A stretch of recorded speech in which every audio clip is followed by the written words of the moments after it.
Recently, the World Health Authority announced that there was a pandemic crossing the globe, and that pandemic was loneliness. And I am really honoured and privileged to be joined by Lora Cantele, who took that as her baton to bring something new to the world of aromatherapy. First of all, let's say hello. How are you, Laura? I'm great. How are you, Elizabeth? I'm so happy to see you, is the first thing. Really happy.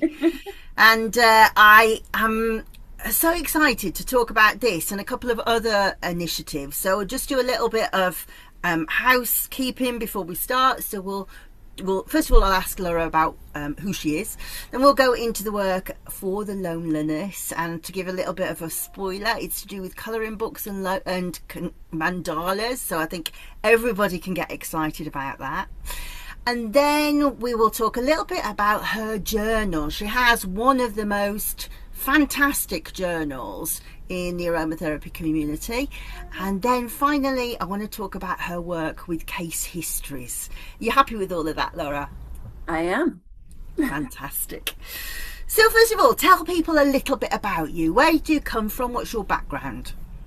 Where did I come from? What's my background? Wow. Well, so I'm originally from Chicago, and I got involved in aromatherapy basically like a lot of us did. You know, you have a health concern and you're not happy with how the outcomes that you have from traditional Western medicine, and then along comes something that you're finding a better quality of life, or a little bit relief, and you want to learn more about it. And for me, I was in two car accidents a year apart on the same day.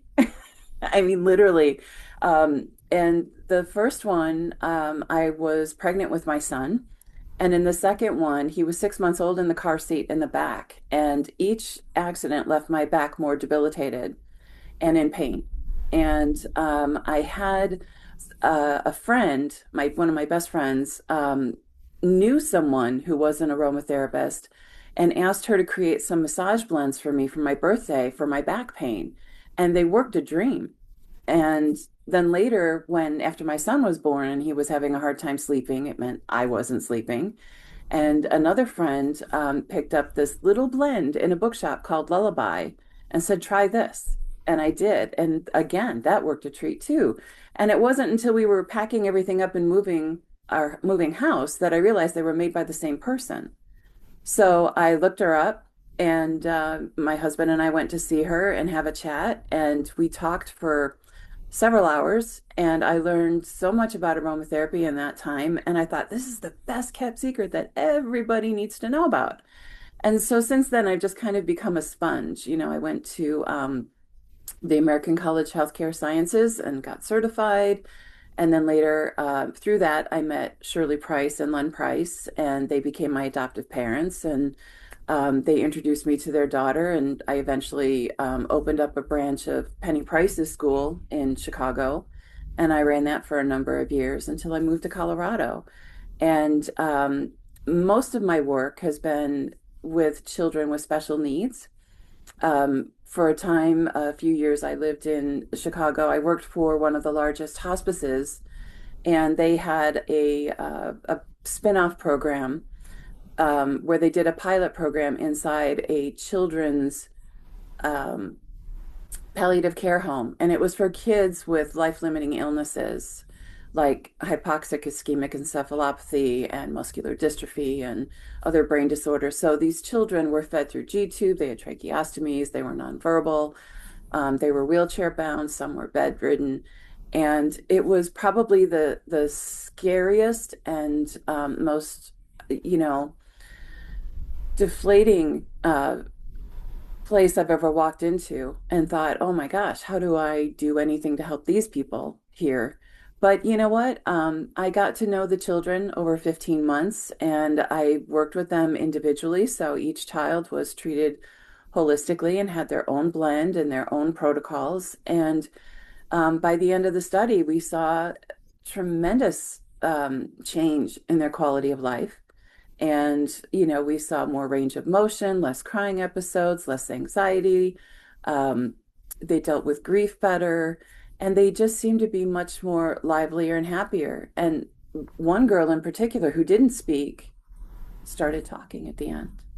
And it was Wow. amazing to watch. So there's that. But then when I moved to Colorado, I continued working with parents who have children with special needs. My son is autistic. My husband is autistic. So have been living around it, and I got to know my families through the support groups in Chicago and in Colorado. So I just continued that work here. So I tend to work more with kids with autism and have developed some protocols for them, but it's more everything I do is bespoke. So it's always based on that individual child, and it extends out to the whole family.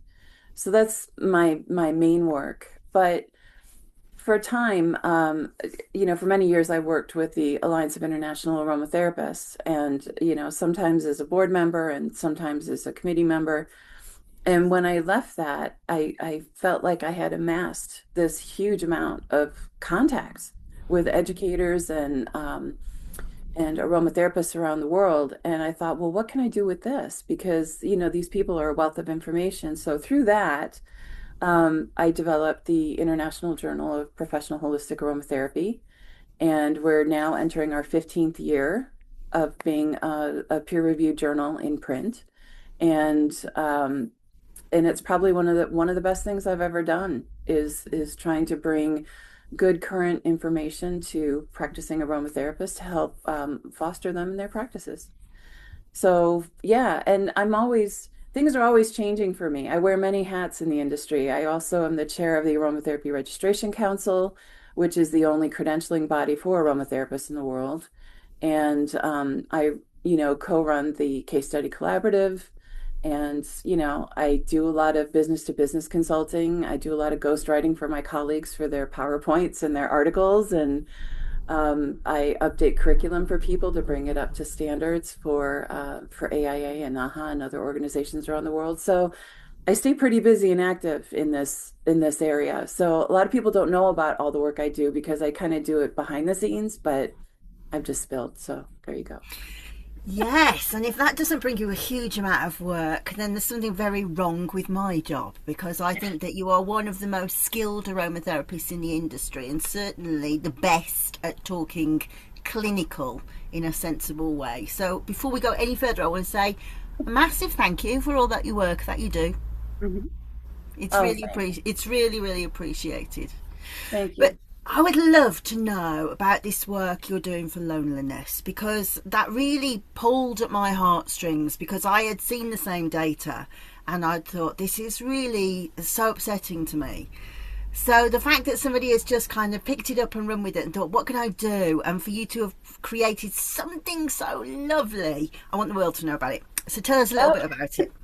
well, I can't take credit for creating parts of what I do. That I have to give props to Jennifer Jeffries, who's a wonderful aromatherapist and naturopath from Australia. And Jennifer and I have known each other since 2005, and we stay in contact. And from a business perspective, I check in with her because Jennifer's always had really great business advice on how to build up your business and maintain it. And she's one of the most successful people that I know that is actually earning a living doing Yeah, what we do.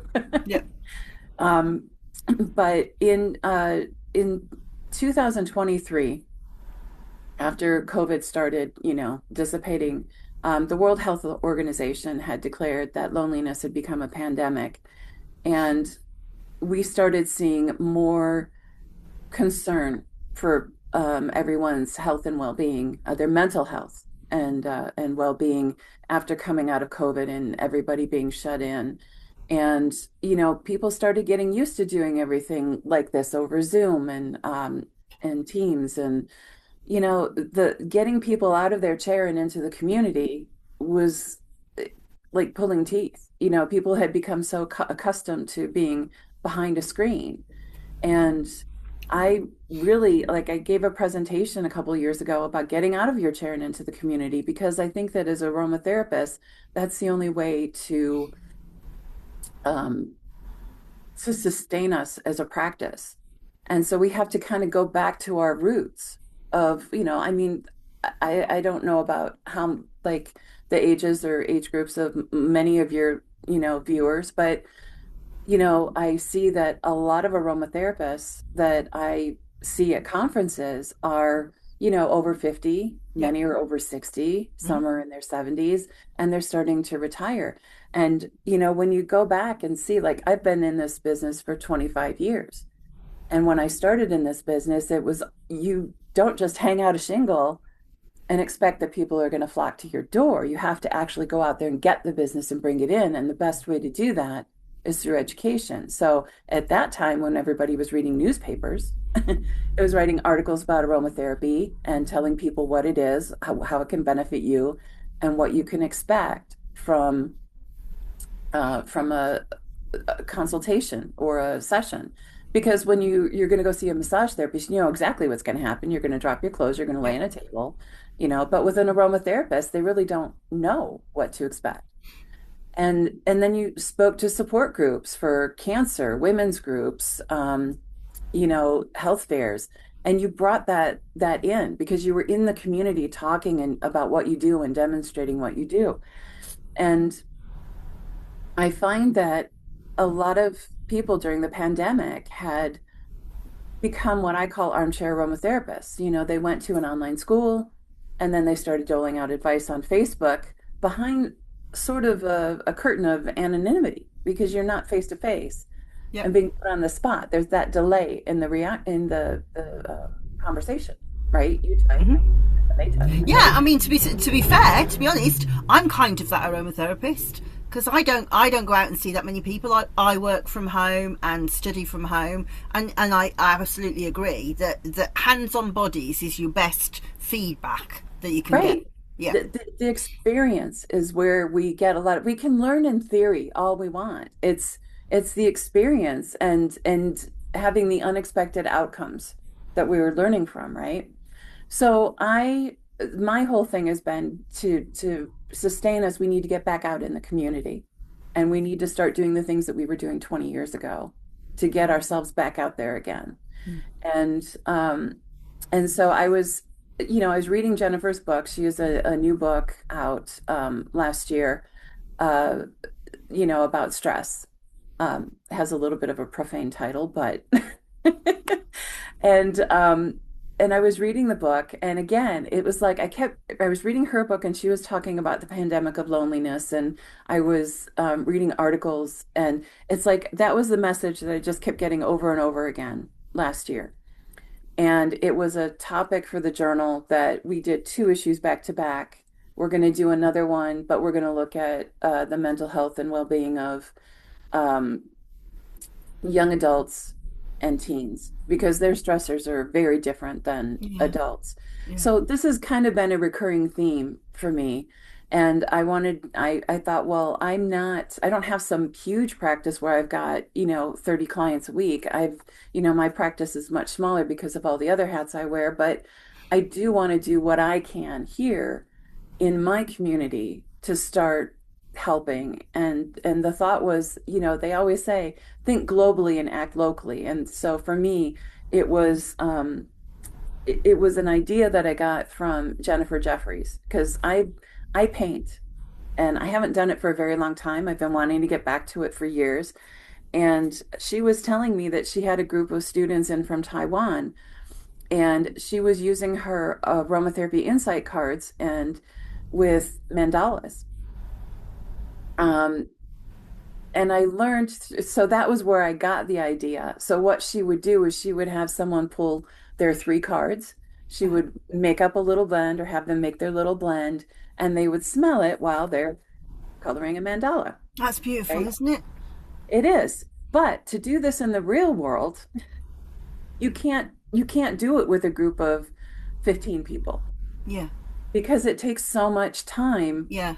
to put their blends together and to explain all the nuances of the oils. And so I printed up some little cheat sheets about the oils. So whatever they pulled, I gave them a little something to read.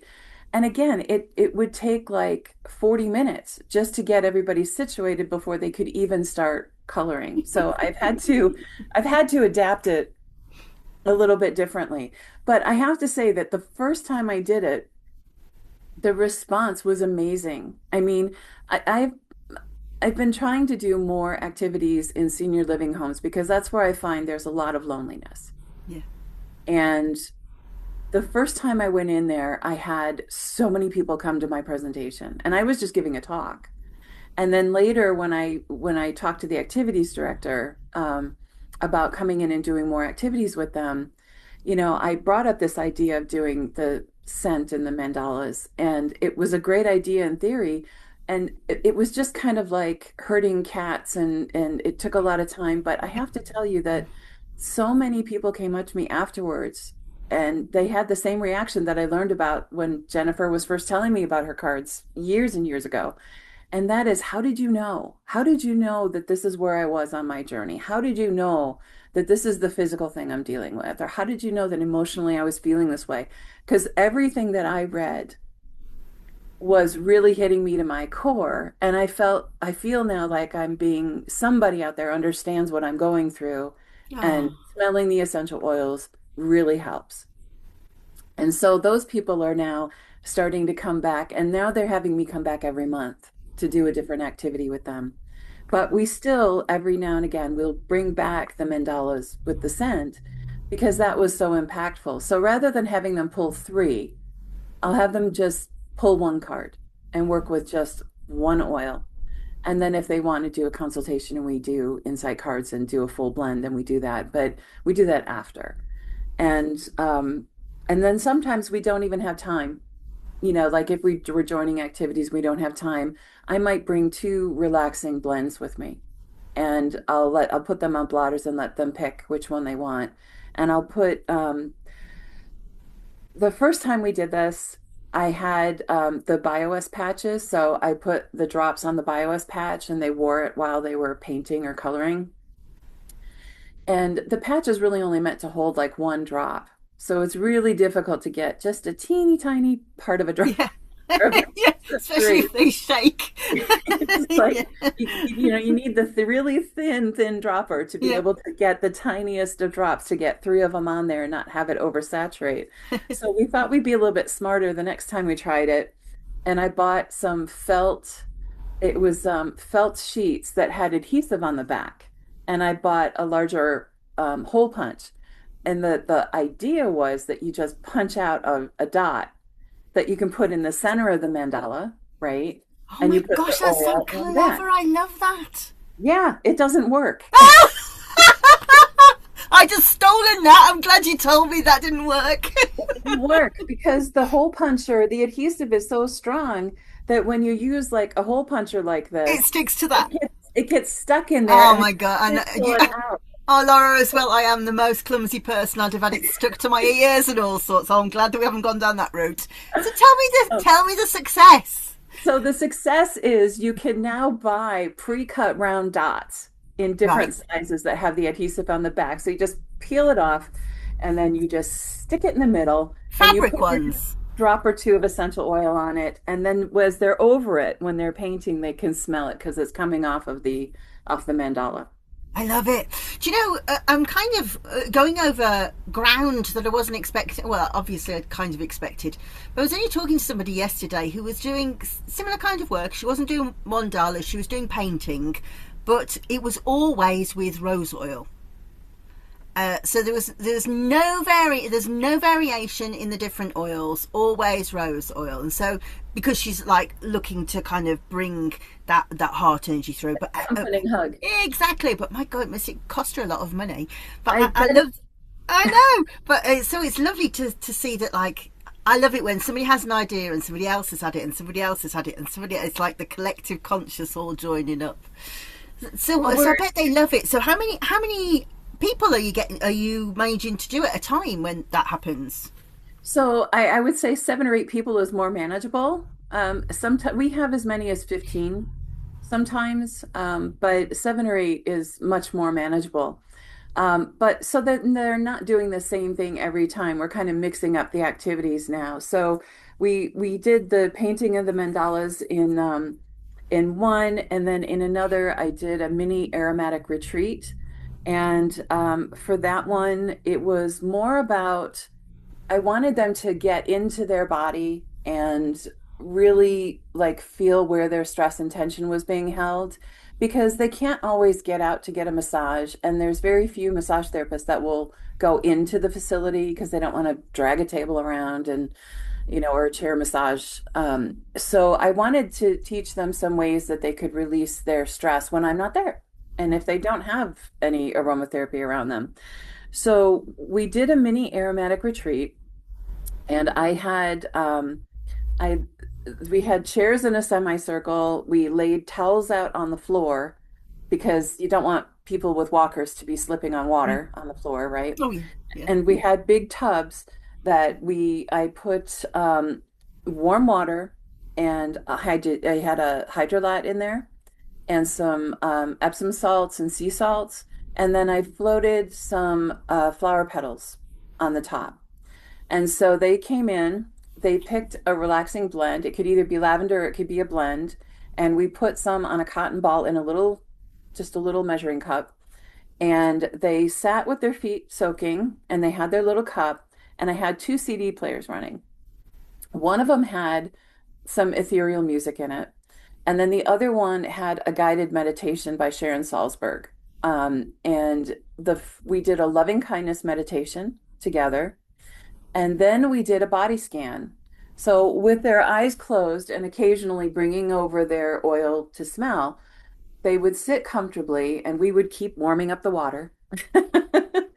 And they would do this body scan from head to toe through this guided meditation. And when they found tension, I would have them tense up all the muscles in that area and hold it for a few seconds and then release it so that if they were just back in their room at night, sitting on the edge of their bed, they could do this and they could just start at the top, work their way down, and wherever there's tension, they could tighten it and then just release it. And it was incredible because there's a few ladies in there, and none of them wanted to leave when we were done. I mean, I think this activity went on for 2.5 hours because nobody wanted to go. And at the end, as we're cleaning up the buckets and we realized nobody was leaving, thankfully I brought some chamomile tea and I had made some lavender shortbread biscuits and I brought those with me. And so we had tea and biscuits and we talked. And a few of the ladies said, "My gosh, when we came in here, I felt great, like totally stress-free and there was no tension, life was good." And it wasn't until I did that I found that I had all this tension in How my body. floppy. Yeah. Yeah, people And don't realise their base level stress, do they at all? No. no, they don't. And so they appreciated that because it gave them something they could do in their room when they're by themselves and they need to work this out and there's nobody around to help them. So that was another activity that we did. Um, I'm just going to add something to what you said, Dan. yeah, So go ahead. I do a similar thing to that with people who come to me, and what I like to do when I'm putting with the foot bath, the little glass marbles we used to play with when we were kids. Oh my gosh, yes, I You have put those in the bottom a of the whole jar of them water. here. Yes, put them in the water and they rub their feet over it, and it's like yes, you see, you got it. It's like having like reflexology as you're doing it, and they're just kicking their feet over the thing, and it's so relaxing. Yeah, Oh my gosh, marbles. I'm going to have to invest in pounds and pounds of marbles. That That is a yes, that is the fantastic thing. idea. But so I can give you a bit of a tip because they're not cheap anymore at all. No, they're not. But I tell you what is that you can put like as a layer in the bottom. When this is what I did. So when you can buy those little sort of glass pebbles that go in vases, yeah?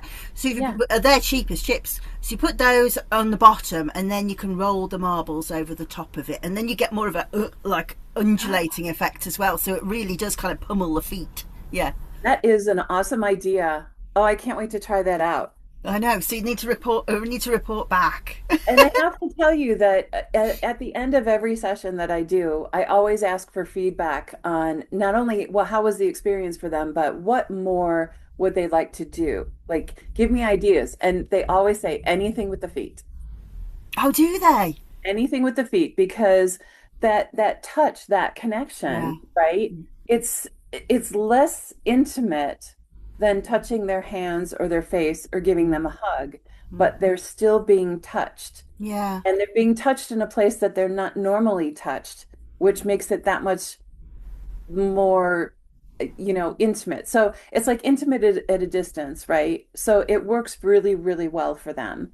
And to feel that connection with another person is really helping with their loneliness. I mean, when I first started doing these, I had this, well, there's a number of women, but I'll tell you about this one. She's so cranky. And it's like, it's too hot in here. You need to open a window. It's too cold in here. You need to close the window, you know? And then this other lady, I mean, we did a whole thing on we made sprays, room sprays that they could take back to their room because they said, we want to bring aromatherapy back to our room. So we made room sprays and then we did another mandala with, watercolor markers. And and it was really funny. They can be really funny. I put out little like plastic measuring cups that had soluble in it, dispersant Hmm. for the oils, and then I let them pick which blend they wanted or which oil they wanted, and then I poured the oil on top of the soluble, and then I had them mix it. They had like little mixers, so I let them mix it to then put in their bottle. And when they came in, they were like, "We're doing shots. We're doing." No, don't drink them. No, don't drink them. Don't drink them. That's But this hilarious. woman picked it up and she goes, "What is this?" Because she picked lavender. Because she said, "I can't smell anything." I said, "Well, there's nothing in it yet. It's just the dispersant." And she said she wanted lavender because she didn't like any of the blends. So I got the lavender. I put it on top. She picked it up and smelled it. And she goes, "This is too strong." Nah, now And I what are you said, going to do? well, I said, it's just floating on top. We're going to mix it in and then it will be diluted. And then we're going to dilute it again because once we put it in the bottle, we're going to add some distilled water to it. And she's like, no, it's too strong. And I'm like, okay. She goes, take it away. And she pushed it away. But then she started getting jealous because everybody else was enjoying their sprays and she didn't have one. Laura, it's me. You're describing exactly me. that, But, but I am that old woman. No, but it got better because then she said, "Well, can you do something else?" And I said, "Sure." And I went and I grabbed that very same cup of dispersant with lavender, mixed it up, poured it in a bottle, added the It's not distilled strong water enough to then, it, is it? shook it up, handed it to her. I sprayed it on the back of my hand and put it in front of her nose, and she goes, "Oh, that's lovely. What is that?" And I said, "It's the lavender." It's yours. I'm going to call my your blend Goldilocks. I love that. I love it. Oh, it's such beauty. So I'm going to ask a question, and it's up to you whether you answer it. But I think if every aromatherapist is going to be watching this, this is a Mhm. chargeable service, right? It's a chargeable service. Yeah. Yeah. So basically, it's hard to know what to charge for these, and basically, I just charge like my regular hourly rate, and then the supplies. Mm. And with this facility, this is like my pilot facility. When I was fortunate when I started out with them and did the first lecture, I didn't have to bring more than just a few things for like show and tell. Mm. And they paid me really well for this. And I was like, well, if this is how much they're willing to pay, I could up my game and bring better things with me. And so it kind of fluctuates now because, like I add in my time for curating something because they'll ask me to do things or they'll put it on me to figure something out. And so I just kind of add in a little bit of my time for curating it and they pay for it. Now, once I've curated something, like I have reached out to other facilities too. So once I've curated something and I've got it down, if there's another facility that wants me to do it, I might do it for a little bit less because I'm just kind of repeating now. Yeah, yeah, yeah. So it helps me kind of build up more facilities if I'm, because this place is already comfortable paying me what they pay me, but other facilities might think it's too much. Hmm. So it's like they kind of get the repeat. Like Yeah, once yeah. I've Because piloted it, they you get the don't have to repeat do the stuff. intellectual work over and over again, do you? And as you Right, say, right. some facilities just won't have the money, will they? So Yeah. it So helps.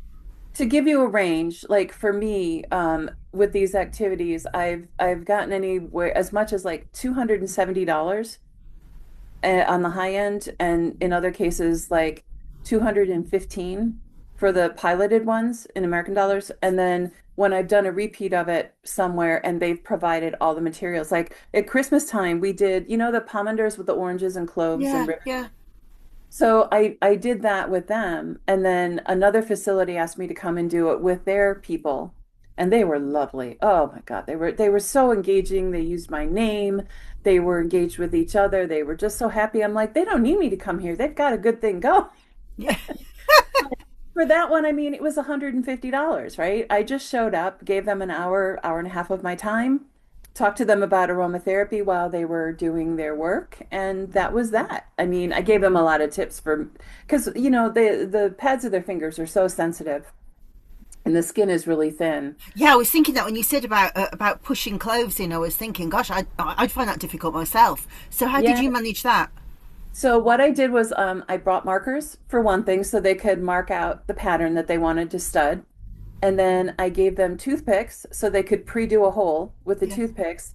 And then we had spoons from the cafe, their cafeteria, and they could put their Just thumb push inside them. the spoon and push the clove in the rest of the You are a way. genius. I'd have never worked that out in a million years. Yeah, And I just want to say, that was yeah. really generous of you to share those fees. So thank you for doing that. Well, I get really annoyed when people don't talk about that. They say, "Oh yeah, you can monetize it," but then they give you no idea, and you're left thinking, "Okay, how do I ask for money?" That's the hardest thing for aromatherapists to do, is to ask for money or Mm. put your rate out because they're afraid that people are going to reject it. But you have to remember, we're in this is a profession. It's not a hobby. Yep. And you have, how much money did you spend on your education and how much Yep. time are you putting into something? I mean, you have value. There's worth in what you're giving these people, and you Yep. need to charge accordingly for it. So, yeah, I mean, some places might not pay in the 200s for something. They might give you $150, and for some people, they'd be like, "Okay, I'm really happy to get that." Because I had a conversation with a woman yesterday who has an aromatherapy company, and she was looking for people to in different cities around the world to bring her vision to their city. And so we were talking about this, and when I asked her about the rate of pay, um, she said something about when she was first looking at what she was going to pay people, she went to the internet, and the internet said that aromatherapists earn $30 an hour. And Great. I was Thank you, shocked to internet. read that. And Yeah, then yeah. I thought about it and I'm like, you know what? People don't value it. I mean, No. I'm with the Aromatherapy Registration Council and we're setting up an opportunities page, which is basically like job listings, Hmm. right? And I keep finding the same two jobs on LinkedIn for the last 6 months. One is a company that is paying $2 to $3 an hour, which I think only covers your gas. The other job that I see on there frequently is for a hospice in Las Vegas, and they're looking for a volunteer. They don't even want to pay an aromatherapist to come in. And it's just really sad that, I mean, and it's not just your schooling. It's how many conferences do you go to? How many CE Yeah. classes do you pick up? I mean, Yeah. this stuff isn't cheap. It's like all of our money is going out and we're Well, I not mean, really. daft as it seems, even just sitting down to read a journal like yours, Mhm. that's not a 5 minute thing, is it? And if you've got to keep up with your knowledge, that's not a paid hour. It's got to get paid somewhere, hasn't it? Right, but that's a thing too. I mean, it's like people can pay for their subscription to the journal, and you're right. Most people I know, and I know this because people will send me an email after they've received their issue, because I have people that will email me if the journal is even like a week later than they normally get it, they're like, "What's going on? My journal hasn't arrived yet." Right? And then when it shows up and they read it, they write back and they'll say, "Wow, this was a really good issue. This is what I learned. I grabbed a cup of tea and I sat down and did it cover to cover." And a lot of our readers do that, because it's all thematic and they want to just get it all and they combine. It's like us when we do CE classes and go to conferences. We want to learn from as many people as we can Yeah, because the differences in how people work, you know, like it resonates with us and we adopt what works best for us, right? And exactly. so they're learning from a bunch of different people on a theme, and then they're taking the bits away that they need. Hmm.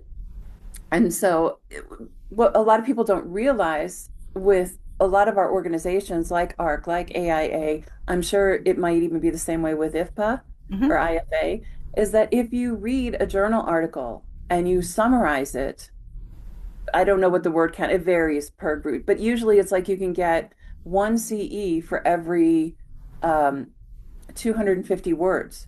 Really, I never knew that.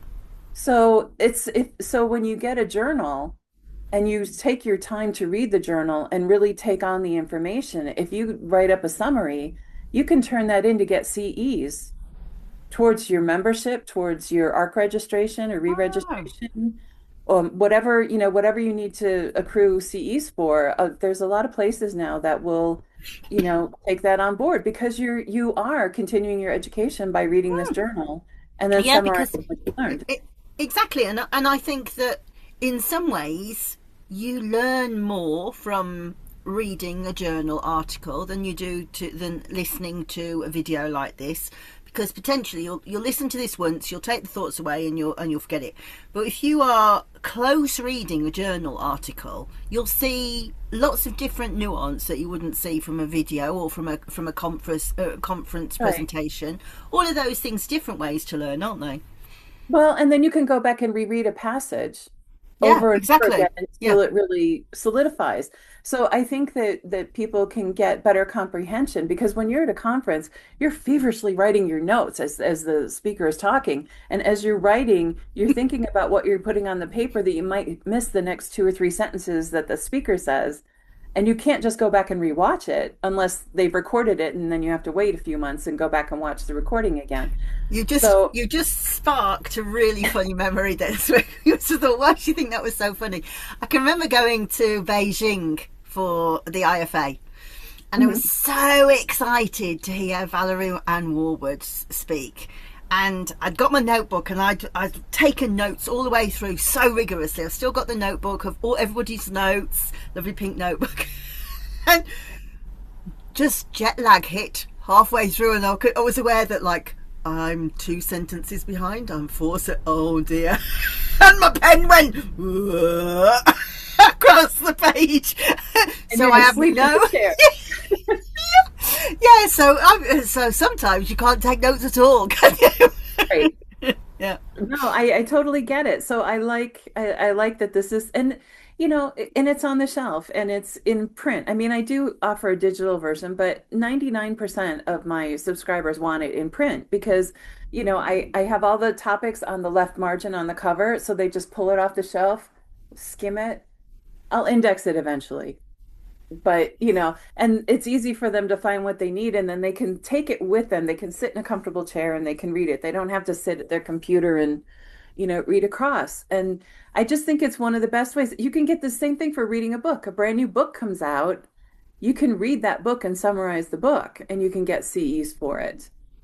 It's This not is just just like, journal I articles. feel like I never have to do anything again. I could do that in a week in my work. I just spend all my There you time go. reading and thinking.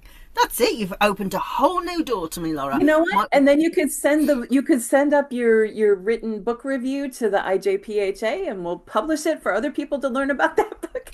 And you can earn another CE for that. well, there you go. This is a whole new world for me. So, what else would you like to say about the journal? Oh, about the journal?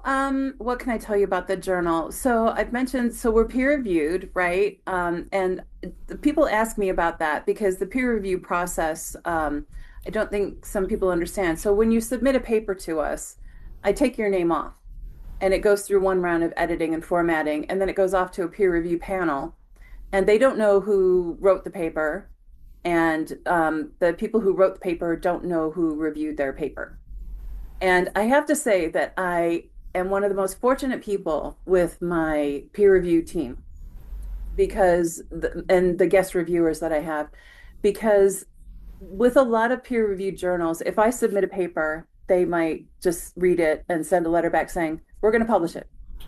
Or they'll send a letter back saying, thank you, we've decided not to publish it. But they don't tell you why.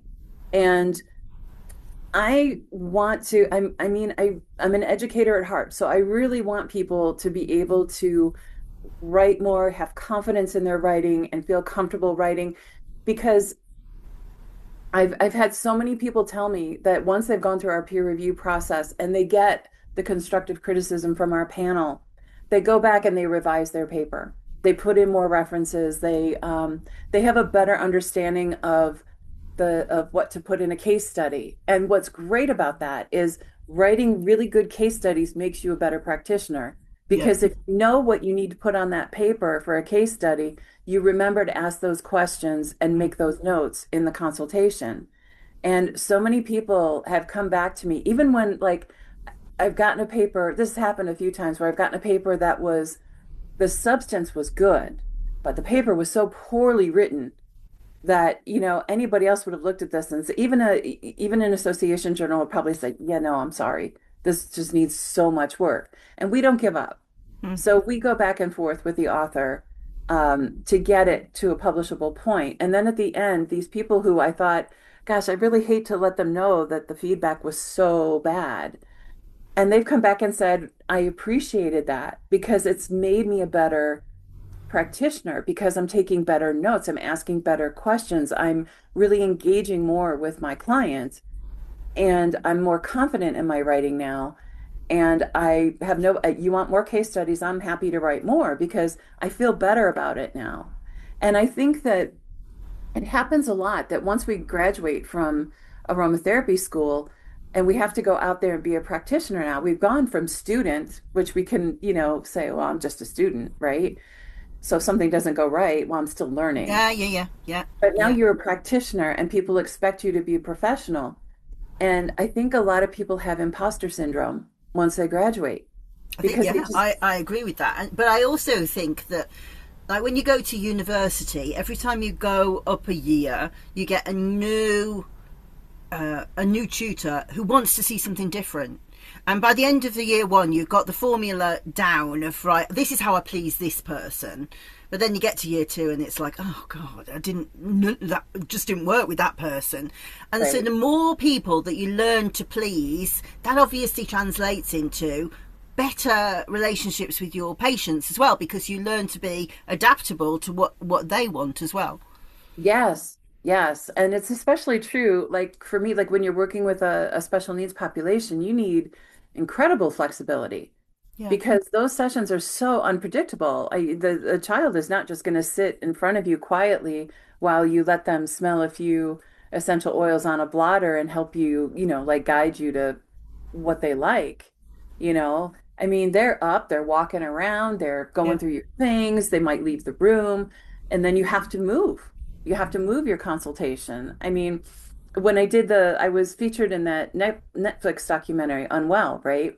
And they followed me and a couple of my clients. I was working with two girls, one with ADHD and one with autism, and they filmed the consultation, which started in one room and ended up in my daughter's bedroom because the girl just left the room, went into the bathroom, was looking at herself in the mirror for a while, then went up and got in my daughter's bed and Oh my started goodness. picking up things off her nightstand, just any Tell inanimate me you object. tied it up before they got there.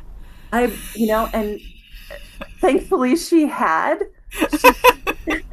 because I was panicked when they said, "Oh, she's in your daughter's bedroom," and I'm like, No, "Oh, what's left please." out? Thankfully, it was okay. It usually is, but in this instance, it was okay. But we ended up having to bring everything that was in, because I was doing this. They filmed it in my home at my dining room table. So I had to take everything there and bring it up to my daughter's room to finish the consultation in my daughter's bedroom, sitting on her bed with this Goodness me. girl. And, so you have to be, flexibility is really big, when you don't know who you're going to be working with. But, most sessions it's not like that, when you're just seeing, just a typical client. But with the group that I work with, you have to be incredibly flexible. And yeah, so I think it is great, like you say, to learn how you have to please this instructor, and it's the diversity of that, just like the diversity of where you're getting your information. Yeah. You could study safety from Robert Tisserand, but then you can also study it from three other people, Mm. and they might have like a different take on it, Different or viewpoint. you know what Yeah, I mean? entirely. Yeah. And so tell us about your work with the case histories before we go. So the case study collaborative was kind of a brainchild that Dr. Jesse Kavanaugh and I came up with, and it kind of came out of that article that Robert Tisserand wrote about debunking functional group theory. And when that article came out, Robert was hoping for a lot more discussion in social media, like on Facebook, about it, and there wasn't very much. And then we all started talking about, well, how do we start engaging with each other more as practitioners and learning about what each other's doing and what we think and what we've learned and how we share that. And, I had Jane Buckles' voice in the back of my head, lovely Jane. And Jane was saying, all research starts with a question and all case studies are another form of research. And we decided that, we can all go to PubMed and we can look up research. And then we have to pay for the research to read the paper, right?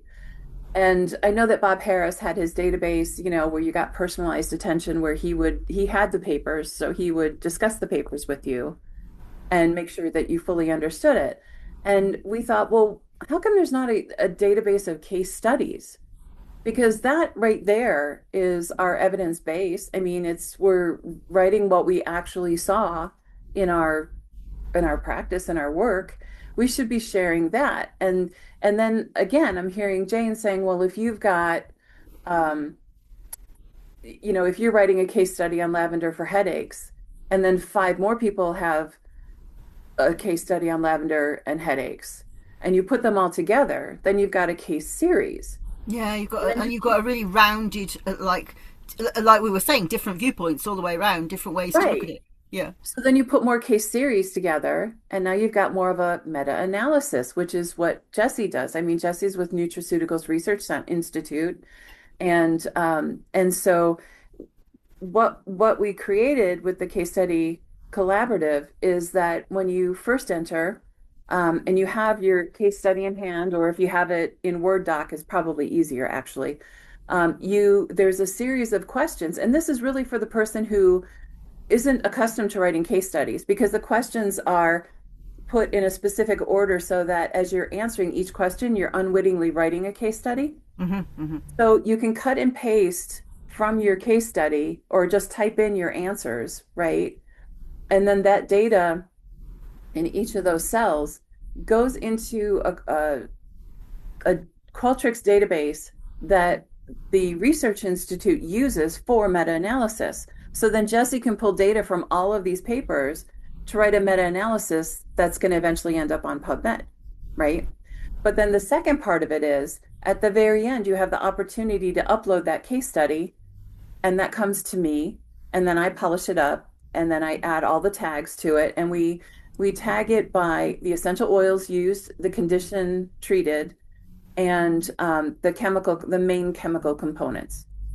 And then it goes into a searchable database, and it other aromatherapists or students, you can go in and say, I've got a client with headaches. They can type in headaches in the search bar, and it'll bring up case studies about headaches, and then they can read through those papers and formulate what protocol they want to put in, or if they're doing a research paper for school, and they have to write about mental health concerns, they can, put in psychoaromatherapy, and they could read the papers on psychoaromatherapy, and they can use that just as more data and references for their paper. Um, and so we've tried to make it searchable, like I said, by these three key points, but then there's also other, key tags in there that you can search by. But our goal is to be the PubMed of case studies. But where we run into a problem is the same thing I mentioned before with imposter syndrome, right? A lot of people don't want to write case studies Yeah. because they don't want their case studies to be judged. If it didn't have a good outcome, they don't think it's worth putting in there. But it is because even a negative outcome is a learning It's experience. still data, isn't it? Yeah. So we're trying to, and then papers can be selected to then be printed in the IJPHA. So you have a possibility of getting your case study published in a peer-reviewed journal. And again, when the case studies come in, I'm polishing them up. I'm, going to be posting them in the library, but, you know, I still work with people. Like I still your email address is attached to your paper. So if I have questions about your paper, I give you the opportunity to answer them, and then I can plug them into your paper so that it's more well-rounded and it can be published, or, it can be more easily understood by anybody who's searching it. So the Case Study Collaborative has moved platforms a number of times. We've just had to move it again because we were having issues with our last platform. So we're kind of in a rebuilding state, but we're still collecting case studies to populate this new database. So we're not charging for access to the database at this point, but we will be in the future. And there's a workaround for you because there'll be three levels. So one level is access to the case studies. There'll be a level that will have access to the journal and the case studies. And then there's a third level that I'm not going to reveal just yet, but it gives you even more access to resources. And the second and third, all the levels would be monetized appropriately, but to work around the first level, as long as you're submitting case studies to us, you will have free access. That's brilliant. I never knew So that existed. So thank you for sharing that. yeah, so it's easy. It's casestudycollaborative.com. And Okay. you know, So what I'm going to ask two things, Laura. First of all, would you send me all the links so I can put them in the description so people can find all of these things that we've yeah, talked about? sure. Hmm. But also, do you think you might like to come back again and talk about your work with the autistic kids? Because I think people would love to hear that. Sure. I think it would be brilliant. You are so good at, well, at aromatherapy. It's so good at these presentations. You shared so much. Thank you so much, Laura. This isn't a presentation. This is No, yes, exactly this is right. this is a chat over a cup of tea. It is indeed. Yes, it's a meeting on the honeycomb. That's what it is. Is there anything else that you would like to tell people before you go? No, I would just encourage people, honestly, just to go back to your roots and get out of your chair, get into your community. I mean, just even the simplest things. I mean, I'm making shower steamers and room sprays with the elderly, giving them foot baths. Your idea with the marbles, I can't wait to try that. We're doing one in a couple of months with watercolors. We're doing wet on wet, just as it's a technique that is just so relaxing. And get out there and do that. But you don't have to end there. I mean, another thing that I've started up here is I work with there's a couple of firehouses in my area, and there's, believe it or not, a storage place that has a community meeting room that you can use for free. And I've just amassed a number of acrylic paints and paintbrushes, and I've bought so many books on mandalas and created some of my own that I just print all this stuff out on multimedia paper and put something out on. Here in America, we have something called Nextdoor, and it's a neighborhood type of thing, but it's all the neighborhoods. Like you Right. can say how widely far out you want to go. And community bulletin boards. And it's like, hey, are you feeling a bit lonely? Do you want to get out and just do a relaxing, you know, um, activity? And because people are working alone on their activity, but they're doing it in a group. And eventually, I noticed that people start talking to the person next to them.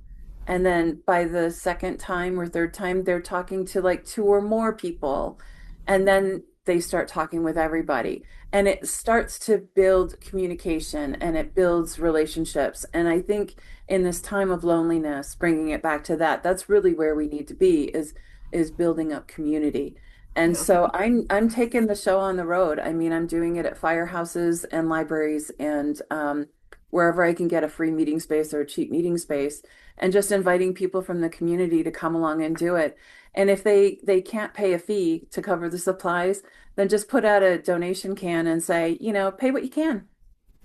You can put a Yeah. suggested Yeah. amount, but pay what you can. But it's really more about building up community and Yeah. just getting out there with people. And when I do it, I run diffusers and I talk about aromatherapy because the more you talk about aromatherapy and what you do, the more curious people get, and that can help bring more clients to you. Yeah, definitely. I think when people have got aches and pains and stuff, it really makes a difference.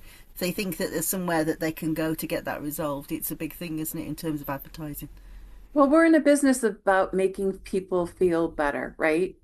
And when you think about it, 90, how, I always fumbled the sentence, but the underlying cause, 90% of the time, of nearly every dis-ease or disease is stress. Yep. And aromatherapy is 100% great when it comes to alleviating stress and anxiety, right? So if you're treating people's stress, and loneliness is just another type of stress that has just really compounded and internalized, right? Mm. So if you can treat that and provide that care, then, you know, we're doing our job and people want to feel better. So let's make them feel better. That is a great place to end it. I think that's a beautiful, beautiful final sentence. Laura, thank you so much. It's been great to see you. You're welcome. It's great to see you too. It's fun to have this chat with you.